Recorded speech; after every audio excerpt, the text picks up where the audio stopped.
ప్రస్తుతం లైవ్ లో ఒక సంఘటన చోటు చేసుకుంది. నామినేషన్స్ అయిపోయిన తర్వాత తనుజ నేరుగా పవన్ కళ్యాణ్ దగ్గరికి వెళ్లి, పవన్ కళ్యాణ్ నువ్వు నాతో మాట్లాడినా మాట్లాడకపోయినా పర్వాలేదు, నీ గేమ్ నువ్వు వాడు, నా గేమ్ నన్ను ఆడుకోనియ్యి అంటూ తనుజ పవన్ కళ్యాణ్ కి చెప్పుకొచ్చింది. అంతేకాకుండా నువ్వు సేఫ్ గేమ్ ఆడుతున్నావేమో అని నాకు అనిపించింది. ముఖ్యంగా శ్రీజ బిగ్ బాస్ హౌస్ లోకి వచ్చిన తర్వాత తను ఏం చెప్పింది, నిజంగానే ఈ వారం రోజులు కూడా నువ్వు నాతో మాట్లాడలేదు అంటే నీ గేమ్ కోసం నువ్వు చూసుకుంటున్నావు కదా, సో ఎవరితోని ఎలాంటి బాండింగ్ పెట్టుకోకుండా నా గేమ్ నన్ను ఆడుకునేలా చెయ్యి, నీ గేమ్ నువ్వు ఆడుకునేలా చేసుకో, అయినా ఇంకా ఎన్నో రోజులు లేవు కదా అంటూ తనుజ పవన్ కళ్యాణ్ కి చెప్పింది.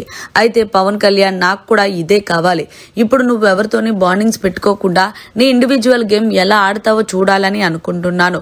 నేనెప్పుడు ఎవరితో కూడా ఎలాంటి ఫేక్ రిలేషన్ కంటిన్యూ చేసింది లేదు, నీ గేమ్ ని బయటకు తీస్తే చూడాలనిపిస్తుంది అంటూ పవన్ కళ్యాణ్ తనుజని అంటున్నాడు. అయితే తనుజ అంటుంది, నేను ఫేక్ గేమ్స్ అలాంటివి ఆడవు, ఒకవేళ ఆడితే జనాలే చూసుకుంటారు, ఏది ఏమైనా ఎవరు ఫేక్ గేమ్ ఆడుతున్నారు ఎవరు రియల్ గేమ్ ఆడుతున్నారు అనేది ఖచ్చితంగా విన్నర్ అయ్యేటప్పుడు తెలుస్తుంది అంటూ పంచిచ్చింది తనుజ పవన్ కళ్యాణ్ కి. మరి నిజంగా పవన్ కళ్యాణ్ ఒక్కొక్కసారి ఒక్కొక్కలా ఉంటున్నాడు. హౌస్ లో సేఫ్ గేమ్ ఎవరు ఆడుతున్నారనేది మీకు అనిపించిందో కామెంట్ చేయండి. మరిన్ని లేటెస్ట్ లైవ్ అప్డేట్స్ కోసం చూస్తూనే ఉండండి మీడియా కార్నర్.